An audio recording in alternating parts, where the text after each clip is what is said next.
Hi guys, welcome back to another fun conversation with your favorite tech girl, aka me.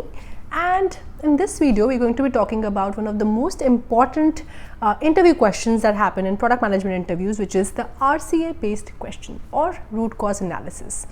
Without further ado, let's get started. But before we do, quick introductions. Hi, my name is Arushi. I have about 7 years of experience building tech products. In these 7 years, I've worked as an engineer, developer, as a product manager, as a marketer, and now as a content creator as well. And let's get started on this very common interview questions that most product managers interviews usually cover, and specifically for APM and PM roles, which is the RCA based question. Now, what does this question look like? How do I answer it?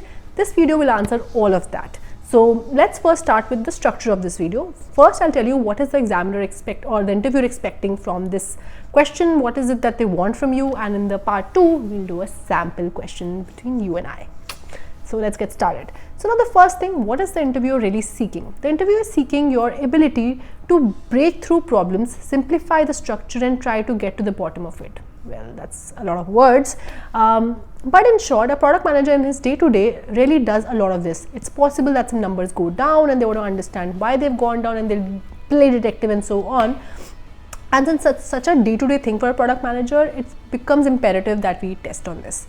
Now, for a new product manager, what I, at least in my interviews, try to assess with other aspirants is, one, do they have a clear mind that they can go through the entire journey of a user and try to see where things could go wrong? Second, do they understand data? Can they, try to figure things out through data? And 3, are they creative? Can they think of some creative solutions to the problems that I've identified or that they have identified? So these are the couple of things that we are seeking. Now coming to part 2, that is, how do I prepare for it and can I give you a structure? Well, we do that through the sample. So now the sample question that I have for you is, let's say you're the product manager at Amazon and the number of daily active users have gone down. Now what do we do?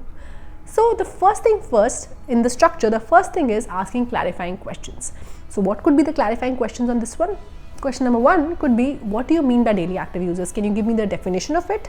Well, maybe the definition that I give you is anyone who's spending about 30 seconds on the app every day is a daily active user. Maybe that's a definition. The second clarifying question could be, is this number gone down only on the app, on the web? Is there a platform level indication here? Let's say it's happened on the app. And is there any geography or any regional angle to this? Maybe it's across. Fourth, maybe the question could be that is it recent, is it gradual, or is it a dip and then it's been like that? So maybe it was a dip and then it was just like that. So these clarifying questions actually lead you towards what could possibly be the problem. And plus, now that we know it was only on the app, most likely there's something that's happened on the app, there's a flow on the app which is leading to it, right? Okay, so now we know this much. What do we do next? The second thing that you do is you figure out the entire user journey that goes into getting this metric of daily active users. Now, I've told you anyone who's spending 30 seconds on the app every day. Now, what would the journey of a user be? So the journey for this could be that I click on the Amazon icon on my mobile phone, then the Amazon app opens and there's like a splash screen that happens. Then either I'm logged in or I'm not logged in, and then if I'm already a logged in user, then my app opens, I spend those 30-25 seconds, maybe I click on search or I browse through the app. Maybe those two journeys happen for me. If I'm not logged in, then I log in, and then whatever the login process happens, then I again spend the same thing, do either search or a browsing of the app. So these are the journeys. So you've basically gotten like 2 branches up front, logged in user and non-logged in user, and then the search and the browse journeys for them as well. Now this tree you've gotten. Now comes the interesting part. And what is that? Asking for numbers across. That's usually it. Now we know that it was an app thing, so you can just literally ask, where in the app is the conversion dropping? Like we said, the number of DAUs has gone down, right? So DAU is basically number of people spending more than 20 seconds or 30 seconds on the app. What was the number before? and what is the number now. So now one thing to ask is this DAU in count, or is this DAU in percentage numbers? Like, how are you saying it's dropping? So if it's in count, all you have to do is see where the conversion drop is happening. If it's in percentages, then maybe there's a percentage drop that hasn't happened across, but it's just that maybe the top of the funnel, the number of people clicking on the app itself has gone down. So just see which of the two is the problem. Is it a percentage or is it a number drop? If it's a number drop, most likely there's a conversion funnel drop that's happened somewhere. If it's just a percentage drop, it's possible that it's just the top of the funnel that's gone wrong. Anyway, so you figure it out and you just ask for numbers across. When you do this, there'll be some place which will show a bigger drop than others. For example, in this case, I could say that the users that are logged out, those are the ones where the maximum drop has happened, that conversion has gone down. Now you probably double click on that. What is the logged out user's experience that's different from the logged in user? Well, it's the login process. Well, we figured out a winner. So there's something that's going wrong in the login process. Now you further deep dive into the login process. What is the login process like? You either do a social media login or you maybe do an OTP based login. Maybe, I don't know what the Amazon login is, but maybe we say that's what it is. So the social media login for Amazon, how's that? How's the conversion there? Versus the OTP based login, how's the conversion there? Well, we figured that majority of the people did the OTP based login, and that is where the conversion has really gone down. Now we know that it's the OTP based login that's somehow broken on the app. Now you can simply ask, has there been any new release, new change that has happened there? How can we assess if something has gone wrong? Is there a third party player that we're interacting with on the app specifically? Has maybe success rate of the SMS provider for the OTP has gone down, and all of those things. But you see, just by going further and further and further into the journey and asking for the right data points, we have now come to the answer.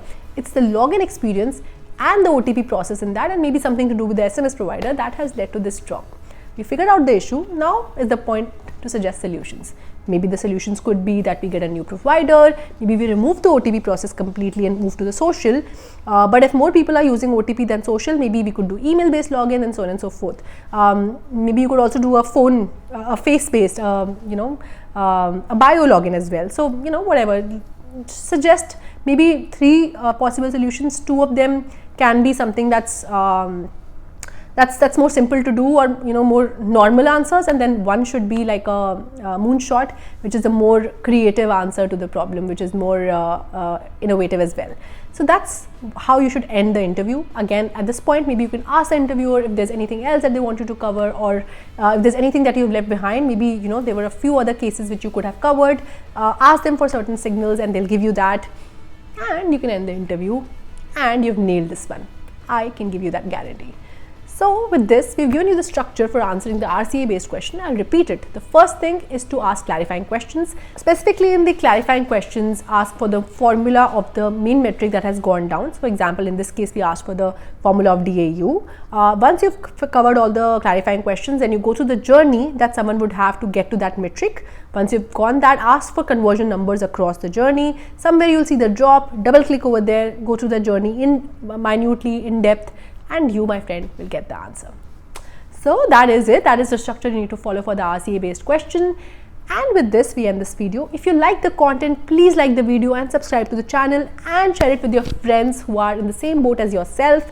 Please comment on the section below if there's anything else that you want me to make a video on. And with this, I bid adieu. I'll see you in the next one. Ta-da!